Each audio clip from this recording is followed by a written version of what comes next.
Can you share how your military experience has shaped your approach to business and real estate? You have to start with it being my approach to life. Okay. My military experience was one where, I got to do, the 9/11 happened. I saw the planes fly into the World Trade Center while I was at the Naval Academy. And, that dramatically shifted all of our journeys were going to look like. Like we all thought it was going to be like Pearl Harbor, where like, I don't know if you know this, but when Pearl Harbor was attacked, they actually graduated the first and second class midshipman class and commissioned them right away because they needed naval officers. So that's like a legend around the Naval Academy. So we were like, oh my God, like, we're going to get fleeted up. Like, let's do this, right? And they had a combat air patrol from the Roosevelt up flying around the Naval Academy because they thought we were going to be a target too. That sort of fundamentally changed the way that we were going to approach this. When I graduated, I became a Marine, and then I got sent to Afghanistan on an embedded training team.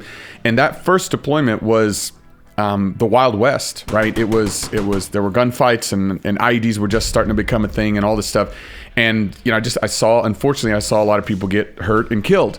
And I saw the seriousness of someone shooting at you, someone shooting at me, right? Like everything else fades. When someone's shooting at you, one, it totally sucks, right? It's scary. It's like you've got adrenaline and fear going at the same time. You're trying to figure out what to do. It's chaos. Anytime there's gunfire, it's chaos. And so you're trying to handle the chaos as well as trying to do the right thing, but also, figuring out trying to stay alive and training obviously really helps with that, but it doesn't take away the fear. So I got to be honest, like when I approach life and business and something is a serious issue, I always frame it with the backdrop of nobody's shooting at me. Right. And people can have their own versions of that. Right. Nobody's robbing me or my house isn't burning down or, to whatever it is that's way more serious than the problem you're dealing with right now. Right. It could be way more serious. Like what if you have a heart attack right now? You're not going to care about this deal that's going bad. Like, so there's all kinds of things that are way worse than the situation and problem that you're facing right now. So when I approach business, and again, it's an inexact science. Like I get frustrated by stuff, and the traffic on the way over here was frustrating, right? So it's not like I don't get frustrated, but when something gets really stressful, I take a step back and I look at it and I say, man, it could always be way worse than this. And so the answer to the question of how did my military experience shape the way that I approach business and real estate is, one, problems aren't nearly as big as we oftentimes make them out to be. And if you can think with kind of a clear head in terms of that, it's easier to solve problems. And it's also your quality of life is better because you're not constantly stressed going from thing to thing. Some of the most stressed people I've ever seen, I take a look at what's stressing them and I'm like, and I don't say this to them because it would be rude, but like I think to myself, man, like they're not happy right now. And they're not happy because of these relatively little things that they're allowing to hijack their brain. And in my opinion, man, life is way too short to just go from stressor to stressor instead of trying to find things that help make you happy and make others happy and make you fulfilled. So that's not a tactical thing, right? It's not like, oh, well, Afghanistan taught me that real estate on a hill is precious, and so I only buy houses on hills. Like, there's none of that stuff. But like my tactical approach to real estate probably wasn't shaped too much by my military career, other than discipline, being organized, a bias for action, all the things that everybody listening to this has. But really, it's more of a framework of how I approach life. Right. Just reframing incidents and putting things in perspective. Yeah, it can positively affect. It has the ability to diffuse the negative things and enhance the positive things if you use it. How did you transition from military life to becoming a successful entrepreneur and real estate investor? Man, well, first off, I'll say transition from military life to civilian life. I have not met a single person who was like, yeah, that's a piece of cake. Regardless, I've met people who've gotten $200,000 jobs within a week of DD-214, and they still struggled, right? With identity, with the new community that they're in, with like a new lifestyle where you're not required to work out. Loss of the brotherhood. It absolutely loss of the community, loss of like the sense of purpose, and in that community, a sense of mutual respect and integrity. And that's something that, I've never really worked in the civilian world before because I went straight from the military to VFF and White Feather, which is all a military community. So I've never worked in the corporate world, but I almost everybody that's in our community has at some point, and they're like, it is cutthroat. You can't trust people. It's very, very difficult to find the things you take for granted in the military. So first, I want to say anybody that has transitioned or is going to transition or in the middle of it out of the military, you're not alone in that it sucks and it's hard, right? So that's the first part of it. The second part is it was way easier for me than it would have been because I already had a successful business. Here's the lesson in that. You have enough time. It doesn't matter how busy you are. That's the most common excuse that you hear is everybody's busy. I'm so sorry. I'm so busy. I'm too busy to do this, whatever. You're not too busy to build the life of your dreams. You just have to prioritize. A little bit less Netflix, a little bit less going out to the club, a little less going out to parties, things like that. Maybe staying up a little bit later at night, especially when you're young, getting a little bit less sleep. Right? I know they recommend 8 hours of sleep a night, and I'm a huge fan of sleep. But if you're building your business, you're building your dream, maybe you get 6 hours. And, what is that dream worth? What is that dream worth? Maybe that, your weekends. Are your weekends best used to just chill and to party and to do all that other stuff? Or are they best used in building your empire? Right? Because I promise you, the parties you can go to when you're wealthy are way better than the parties you go to in your 20s. The cars that you drive when you're wealthy are way better. The trips you take are way better. The problems you have are way smaller because you can solve them with money. So like when you're young, or even if you're not young, if you're just getting started building it out, I would say be willing to prioritize building this and be willing to sacrifice time. So when I was in the military, I would work my full day in the military, and then I would come home and we would work on our real estate business. My wife and I would together. And even before my wife and I were together, I would be doing my work during the day. And then at night, I would come and I'd go to real estate investors associations. On the weekends, I would go to conferences and I would learn and I would go through courses. I took like 3 different real estate courses, read a ton of books. All of that stuff was time I could have been spent playing Xbox or whatever. And I'm not saying I didn't do those things as well. I did. I used to love watching World Series of Poker. So I'd watch an hour of World Series of Poker a day. Could I have made my dream happen faster if I hadn't done that? Yeah, but life's a balance. And so I'm not saying don't do that. I'm saying if you're willing to prioritize and sacrifice while you're in uniform, if you can build a successful business or successful real estate portfolio while you're in, it helps make the transition a heck of a lot easier. And you may not be like me where I got out and I didn't get another job. Like I just now work for myself full time. That may not be where most people can get because I built mine for 15 years while I was in the military, right?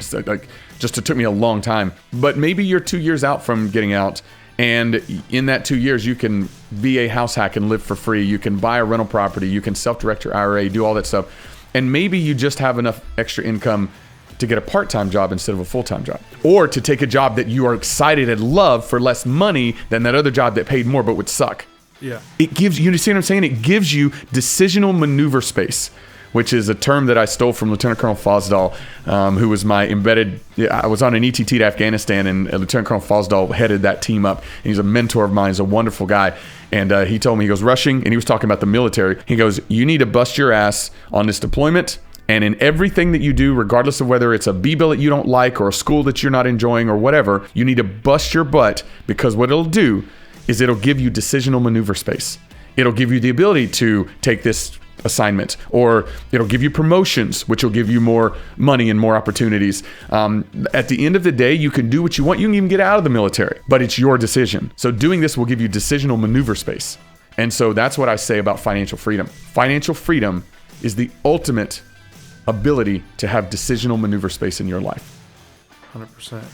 I recently met a naval officer who's current active duty, but his side hustle has generated him $200,000 a month. Ooh!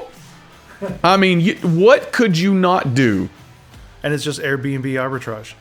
Airbnb arbitrage, perfect. It's like you don't even have to own it. You just rent it and then you Airbnb. Exactly. So to think about that for a second. In the world that we live in right now, you don't need to be Jeff Bezos. You don't need to be Elon. You don't need to even be a billionaire, right? Those guys are obviously multi-billionaire. You don't even need to be, like, think about that for a second. $200,000 a month. What really couldn't you do? Right. Other than the obscene things like buy an island or have a $100 million yacht or whatever. Those are the obscene things that, fine, sure, if that's your dream, fine. But 99.9% of all the things that you would want to do in life that are fulfilling and rewarding and pleasurable and fun, exciting, you can do for $200,000 a month. Yeah. So that's true fun, right? And so anyway, a lot of people think like, because there's so many uber wealthy people in the world that's the only way to like, it's not, right? You don't even have to be a millionaire. You just have to have passive income that gives you the ability to make decisions not limited by money. You could ask anyone, how much would $1,000 extra a month in passive income do for you? Start there. Dude, did you know that 40% of Americans can't pull together $500 if asked? Yeah. 40% of the wealthiest country in the history of the world cannot pull together $500 in cash at a moment's notice. Yeah. Does that blow your insane. mind? Right? So $1,000 a month of passive income. Think about that for a second. And anybody that's listening to this, I would encourage you, think about, just visualize it. You have your paycheck that hits whenever it hits. Now at the end of every month, an extra $1,000 just pops into your account. Think about how much is in your account right now, and $1,000 extra comes in. What difference does that make in your life? Massive. It's massive for most people. And if it doesn't make a difference in your life, then that's fine. There's more advanced stuff that we can talk about, right? You're listening to this obviously because at that point. Yeah, I mean, people want to listen to this because they want to take their station in life and they want to hit the next level and they want to be able to live their dreams. So if your dream is much bigger than $1,000 a month, that's awesome. No problem. Like where there's people, it's a whole journey, right? But the fact of the matter is that most people are at the beginning of the journey, and $1,000 would be massive, Awesome. So start there. What leadership lessons from the military have you applied most effectively in your business ventures? So a big thing in the Marine Corps is you don't really lead from the top down, right? There's command and control, right? But then you both basically empower your subordinates. You find them, you train them, you empower them, and then you support them to go execute, right? That's how leadership works, especially in the Marine Corps. And so what I do is I don't have an iron fist and tell everybody what to do. Like what I do is I find people, and it's harder than you think in the civilian world, right? To be fair. In fact, it's hard in general, right? But finding people and working with them instead of having employees. Like White Feather, VFF, we have no employees. Yeah. Zero, right? But we have a very large business, a series of very large businesses that are successful because we've partnered with people who are financially incentivized to do the things that we need them to do. So for instance, when we first got started, it was my wife and I were buying rental properties, and we found a turnkey provider that basically was in Memphis and would buy houses off market, renovate them, put a tenant in it, place it under management, and then sell that turnkey rental property as an investment. So we started buying those, and then come to find out he had a whole bunch more because he was a flipper, right? And so we were like, hey, why don't we, this was the origin of White Feather, by the way. I was like, hey, I've got all my Marine buddies. Why don't I teach them how to run numbers, educate them and everything like that. And then I will show them these properties. And then when they buy one, it serves the primary purpose of helping them buy a property. But also, I just moved a property for you. I just made you money. So give me a piece of it. And so he structured a $3,500 referral fee, which was laughable because that was he really structured a good arrangement because that was way less than what he'd pay a real estate agent. But it was a lot of money for me at the time, right? And you do a couple of those a month, that's $7,000 extra. That's like what I'm making in the military, right? And so that became very, very popular. And over the course of 2 years, through word of mouth alone, we bought 300 properties from this guy. Think about this for a second, though. He is finding the properties, he's buying them, he's renovating them with his own money. He's putting them under management, vetting the management agreement, doing all this stuff, putting a tenant in place. And then when we get ready to buy, we sign the purchase agreement. He's now handling all of the escrow process, or rather, there's an escrow company involved, but he's handling anything. Do an inspection and something needs to be fixed, he has it fixed. And he's handling the transaction itself. He's handling everything. And all I have to do is educate these guys and then kind of show them the properties, help them decide which ones are the best, and then basically monitor my email. He did most of the work. I was doing what I enjoyed doing, but all I had was, and to be honest with you, I wouldn't recommend this. I don't think I even had a signed agreement with him. It was a verbal agreement, but I knew that he was an honorable guy and he always honored it. 100% of the time, he never, ever didn't honor it. And so, 300, multiply that by, I don't want to do math for Marines, but 3,500 times 100 is 350,000 times 3 is what? That's about $1 million. $1 million. So I made $1 million in a couple of years off of him, and he did most of the work. Now he made more than $1 million out of his relationship with me, right? And it was efficient and it was fun, and we ended up launching several things together, and we have funds now and all that. Win-win. It was a total win-win. But the reason I went through all that is because I basically saw him as a professional and had an agreement with him and empowered him to do what he does best, and he was incentivized to do what I needed to get done, right? Right. And so, I work together. That's my favorite type of collaboration, is working with somebody who has. I was on the way over here, on the drive over here, this hour-long drive through Escondido traffic. I was on calls the whole time because I never just sit and listen to a radio and right. So I was on a call with a woman named Lizanne, who is they have an organization of. It's like 800 people. They've launched it 4 months ago, and it's an organization that helps military and veterans build financial freedom. They just do it through ways other than real estate.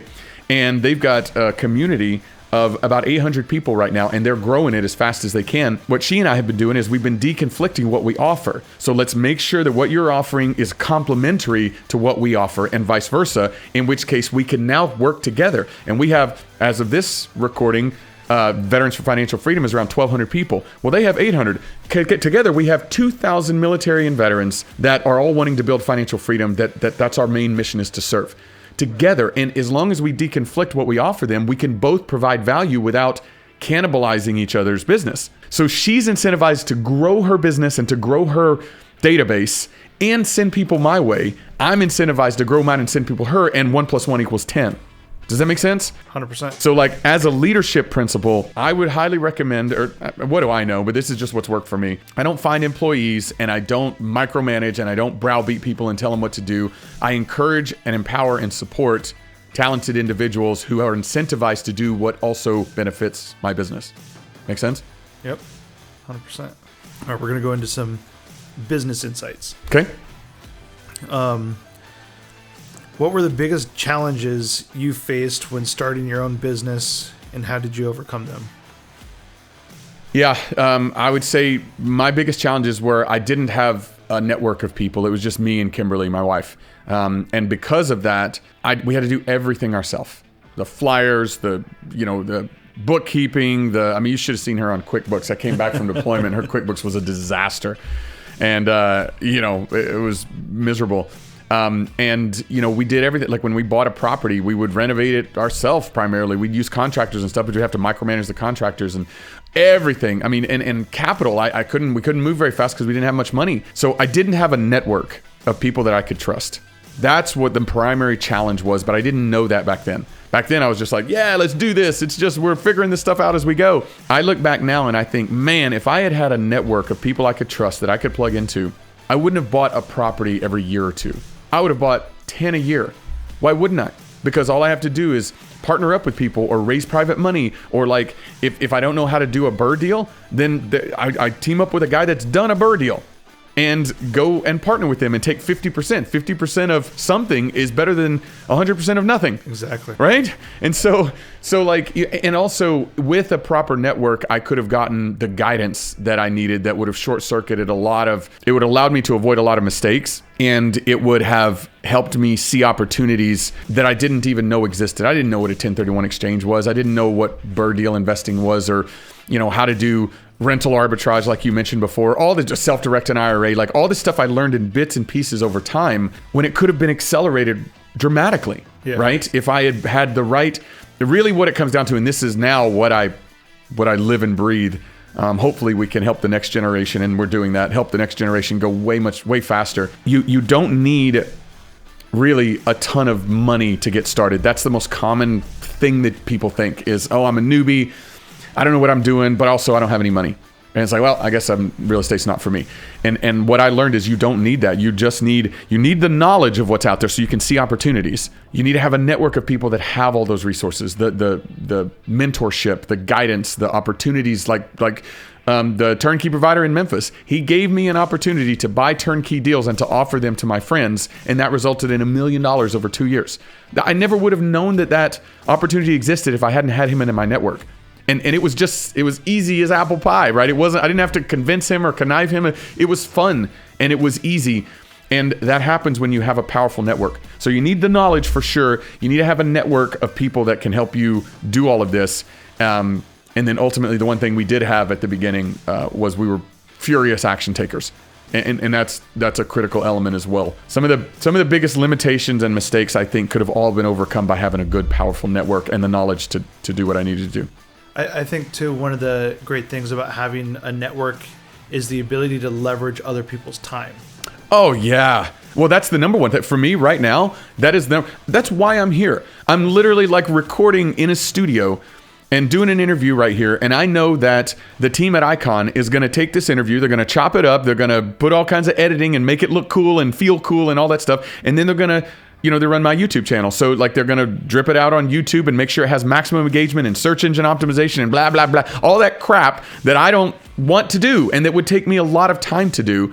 And so we have a great relationship because I'm one of their clients, right? And I pay them for that service. And we do a lot of collaborative stuff as well. So it's not just a pure client relationship. It's more of a collaborative effort. But they also, the amount of time, the editors and everybody that's doing the posting and all this stuff, I mean, you're talking hours and hours a week that I don't have to do. I can spend those hours growing my business, which ideally in my business, I can make a lot more money and have a lot more fun at things that I'm good at and that I enjoy doing. Yeah. Editing and posting on YouTube are things that I'm not good at and I don't enjoy doing. And it's going to take twice as long. It's going to take twice as long. It's not going to be as good. And it's the path to monetization for that is way, way slower. So doesn't it make sense? And this is for everybody that has something they're good at or has a business, but then they have other things that need to be done. If you focus on the things that you're good at and the highest and best use of your time and talents, and it's also monetizable, right? So like your path to money, you can leverage your time and get a far greater return from a capital perspective, and then take a piece of that and give it to an expert over here and an expert over here to free up that time for you. Right. So that's a perfect example of exactly what I'm doing and practicing what I preach. But yeah, it's about leveraging other people's time. That's a very powerful part of having a network. Do what you do best and hire the rest. Yeah, that's exactly right. Yeah. In your opinion, what are the key traits of a successful entrepreneur? Well, there's a lot of different things that people point to. But when I think successful entrepreneur, I think success in life. Not just, I built $1 million business. Right. Okay, that's one metric for success. But how happy are you? Like, how much fulfillment do you have in your life? How's your family life? Right? Yeah. How's your sex life?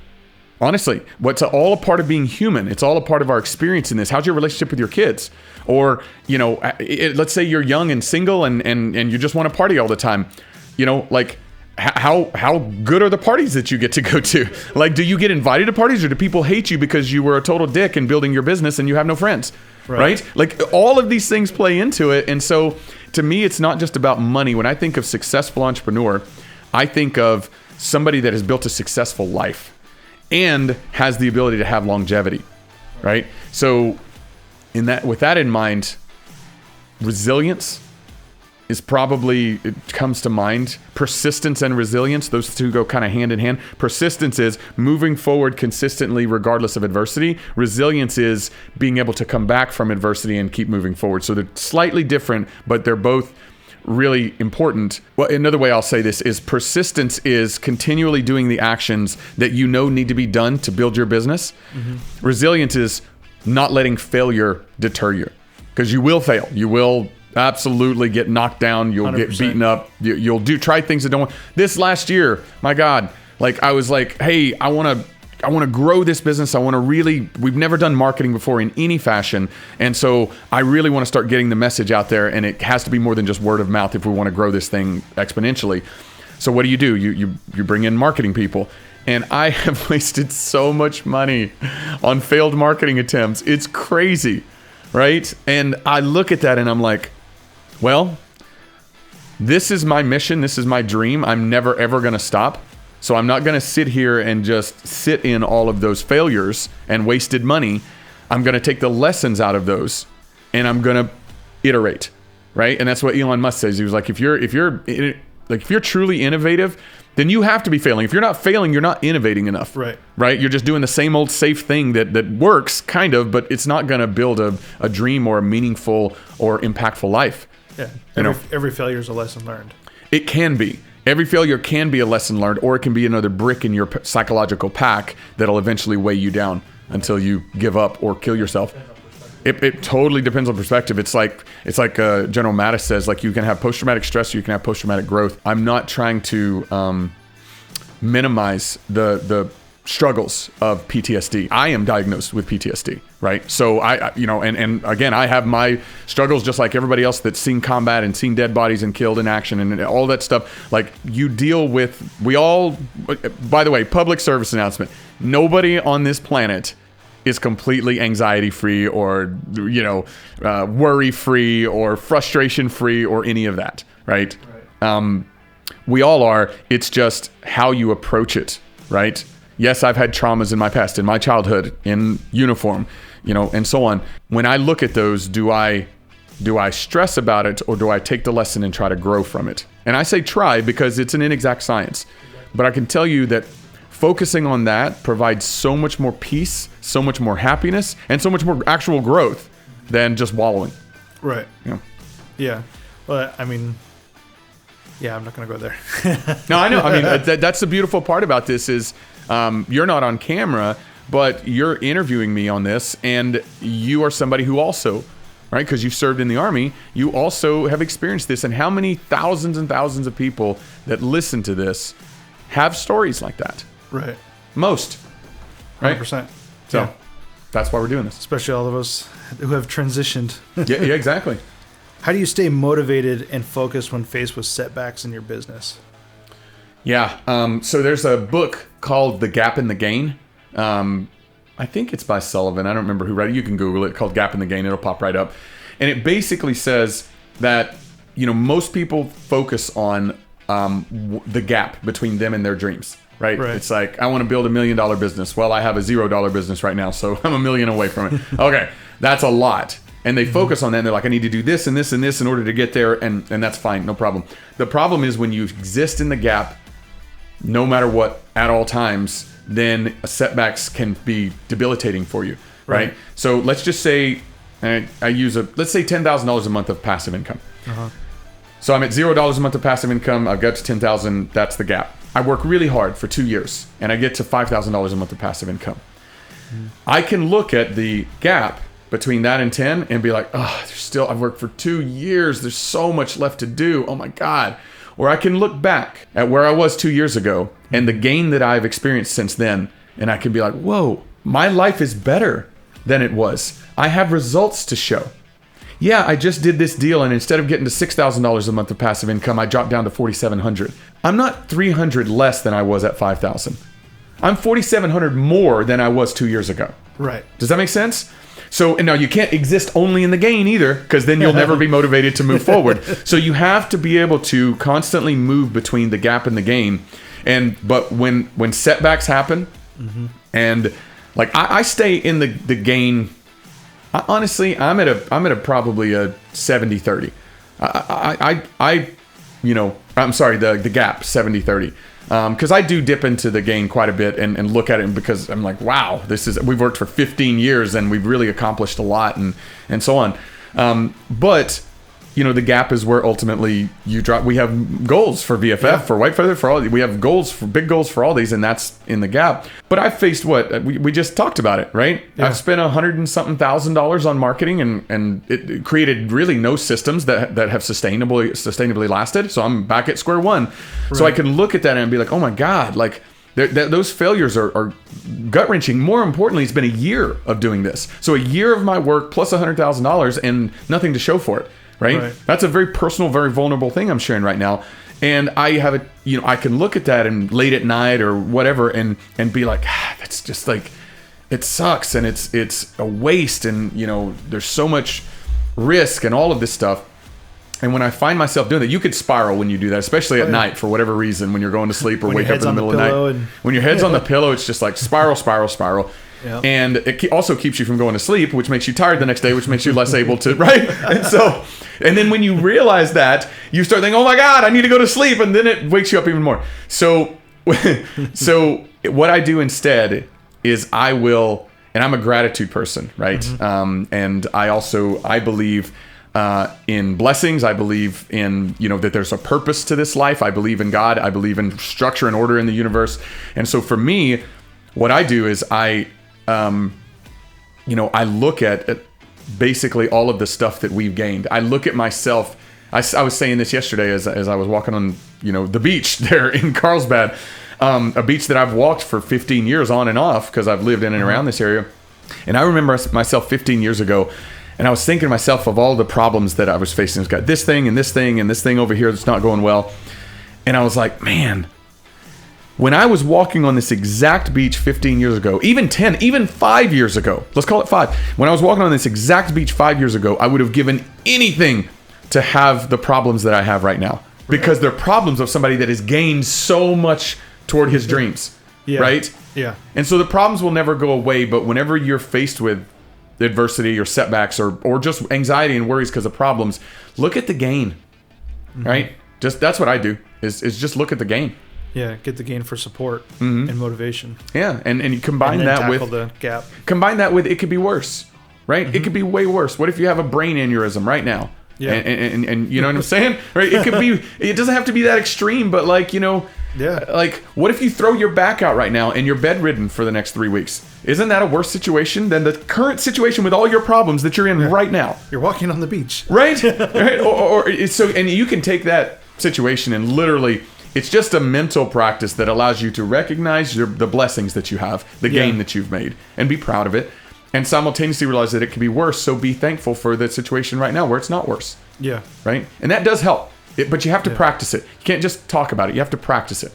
I know people that they journal at night, and the whole point is to write what they're grateful for so they can concentrate on that before going to bed. I think that's a brilliant process. I personally have tried journaling over the years many times, and I'm just not a journaler. I can't. Me neither. To me, I have to force the words out. Yeah. So I do it mentally.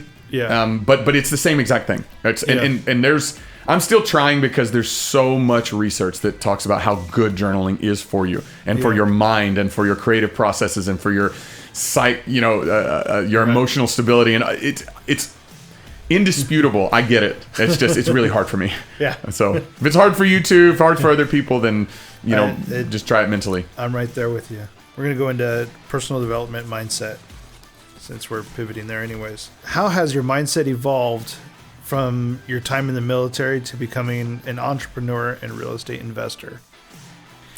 Yeah, well, I mean, the mindset for a successful military officer, especially a Marine, is one of execution, right? There's some element of creativity and thinking outside the box a little bit, depending on, like, if you're special forces, then there's some creativity outside the box, but you're still inside a box. You're still inside the rules of engagement, still inside the mission parameters.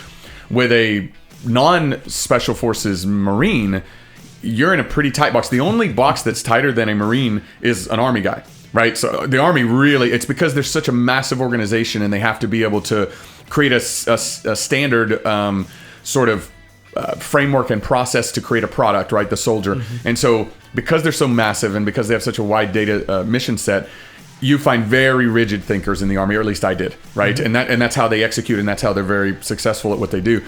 For a Marine, it's a little bit more mission type orders where, like I told you, you empower your subordinates and there's a little more creativity, but not a ton. You've got your mission parameters.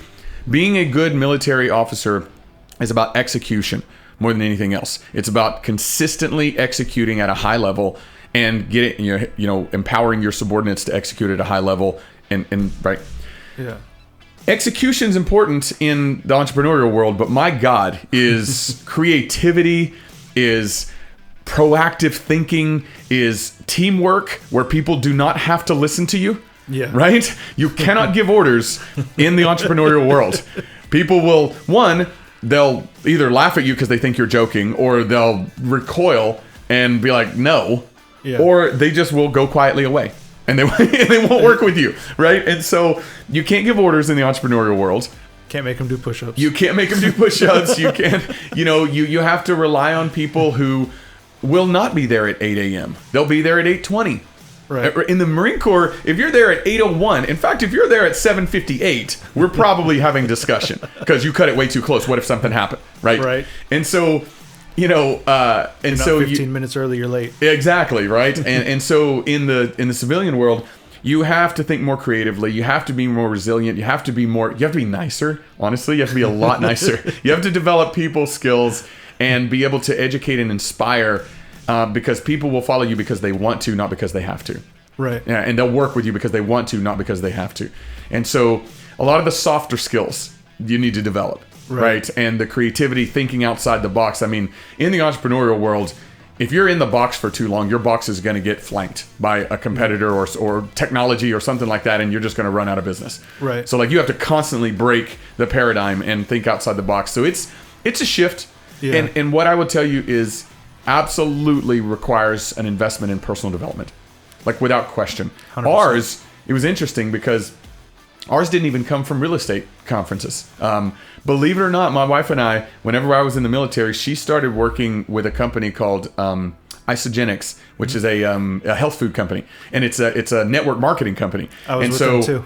Yeah. Okay. So there you go. Yeah, they're pretty big. I think they're $1 billion company or a multi-billion dollar company. Anyway, so the whole idea is it's all health food, right? And shakes and things like that. And so it's helping people get fit, lose weight, and so on. We did it because we wanted to lose weight and get fit, but then realized there was a business model attached to it. And so, I mean, people probably have heard of network marketing or MLM. It's like where your neighbors all sell you stuff and it's super annoying, right?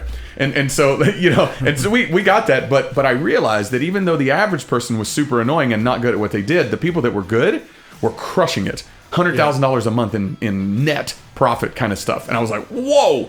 And I can do it in my spare time. So in order to learn how to do it, we started going to all of these personal development conferences and personal development platforms and everything. And what that allowed me to do is learn how to sell and inspire and educate in the civilian world or outside of the military, even with veterans and so on. And so the soft skills that Isogenics developed, even though we don't do it anymore as a business, we still drink the shakes and stuff, but we don't do it as a business because we're focused entirely on white feather and real estate. But the skills that we developed in growing that business, which we were very successful with the business, by the way, it directly translated to being an entrepreneur.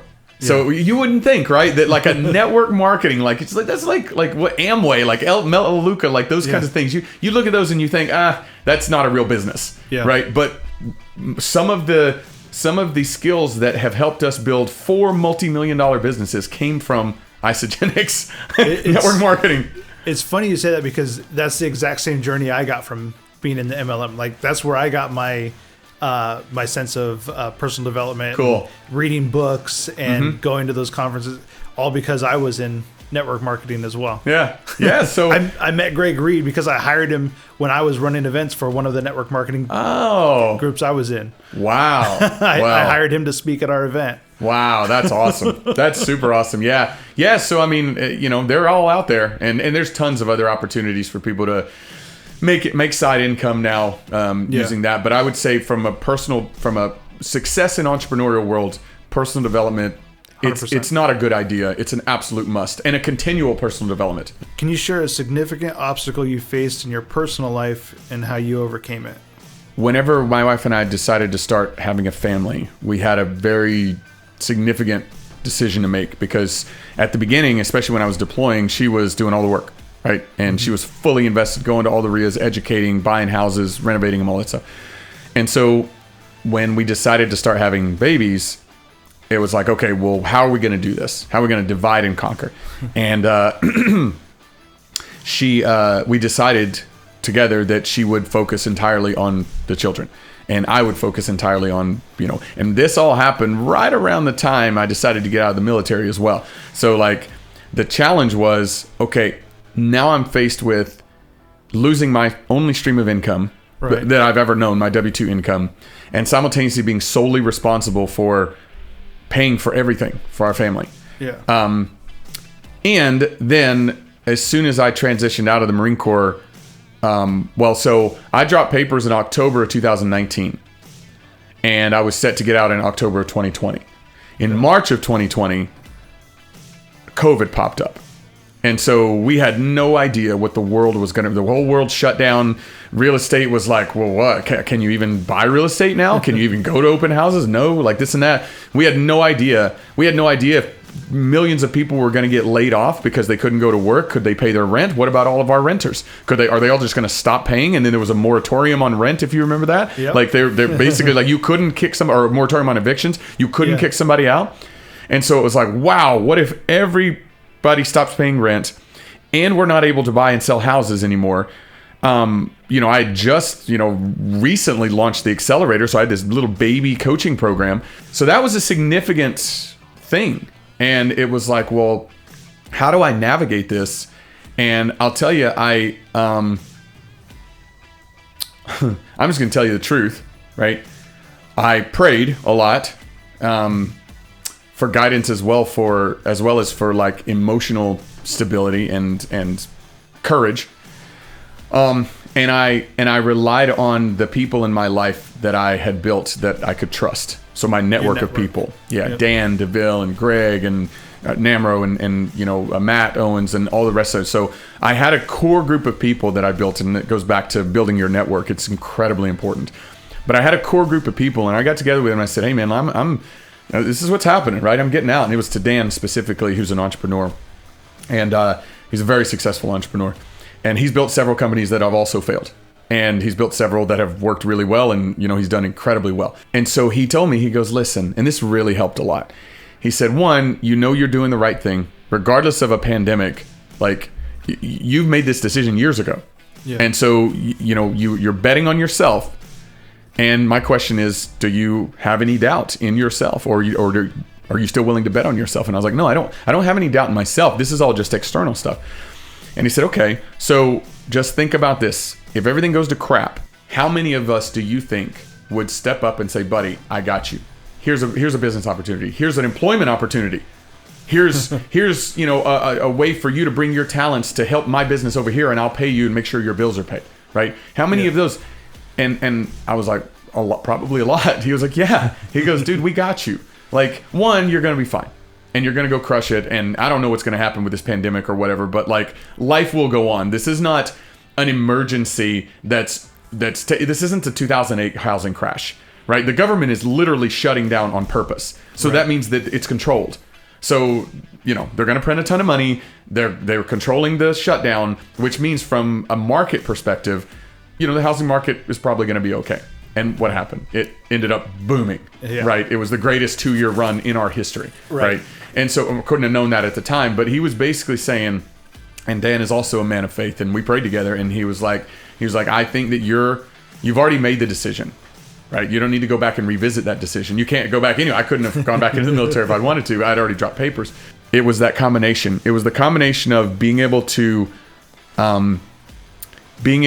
think about it rationally, being able to pray about it, and then being able to lean on my friends and my network to create that backstop. It was the springboard for ideas, but also the backstop in case everything goes to total crap. I know that I can work, and I've said this for the longest time, and this helps in the entrepreneurial world. Mm-hmm. I will never be that guy that is too proud to take care of my family. Right? Yeah. And what I mean by that is, if everything goes to crap, my ego and my Tesla are the first two things to go. I do not need it. I will get a Pinto. Yeah. I will get or I'll walk, right? Yeah. I like the expensive things that we do. Yeah, exactly. Like, I will absolutely, without question, if I need to circle the wagons to take care of my family, I will take a menial job while I build back up, or I will work at McDonald's, or I'll drive a cab. I will literally, like, my ego cannot stand in the way of my duty to protect my family. 100%. Right? And so for anybody that's out there that has a successful business that is constantly worried about losing it, trust me, like, if you can create a mindset that's an ironclad mindset of, no matter what, this is what's most important to me, and I will protect them no matter what, then what happens if you lose everything? Well, you get to rebuild. Yep. And also, you're not those people that, like, jump off the Wall Street. Remember whenever the 2008 market crashed, you had Wall Street traders that were jumping off the buildings and killing themselves. Yeah. It's like, bro, what? Like, you're killing yourself. Like, that's okay, game over, right? Whereas now what's your family going to do? Think about this. Like, you're right now, like, and a lot of those guys, they had stories where they grew up with nothing. So think about where you are right now. Yes, you've lost 90% of your net worth in 2 days. I get it. Like, oh my God, like everything's crumbling. Look back to 18-year-old you. Would 18-year-old you really love to be 38-year-old you? Probably. Probably. Yeah. Right? Not only that, look what you built. Aren't you successful because you're knowledgeable and because you know how to take action and because you're good at what you do? Could you build it back? Yeah. Could you build it back stronger than ever before? Right? And I know it's easier said than done, especially in the moment, because I've had deals go bad and I'm just like, oh, this sucks. It's like, ugh. But jumping off a building, like, if you have the mindset of no matter what, I will never be defeated and I'll never stop moving forward. Even if I'm drawn back, I'll never stop moving forward and I'll never stop protecting my family. Then, you know, it helps whenever the bad times come. What daily habits do you believe contribute most to your success? Yeah, well, I mean, I will tell you that I treat my email inbox like a task list. And I also have Google Calendar that I fill. I fill Google Calendar and I almost never change an appointment with another human. Right? Now I'll change appointments to do various things, but if it's another person that I'm talking to, I almost never change those. And so what I do is I will fill my day, and this is where we finally get tactical. I will fill my days, right? And I typically go a week at a time, 5 days at a time. Yeah. And so I will fill my days with all of the things that need to be done to accomplish what I want to do that week, right? If I'm trying to do something like finalize my taxes and my bookkeeper needs, you know, I'm just using this as an example because that was this week. My bookkeeper needs me to fill out all these things that the charges that she doesn't know what they were for, right? She calls them unknowns.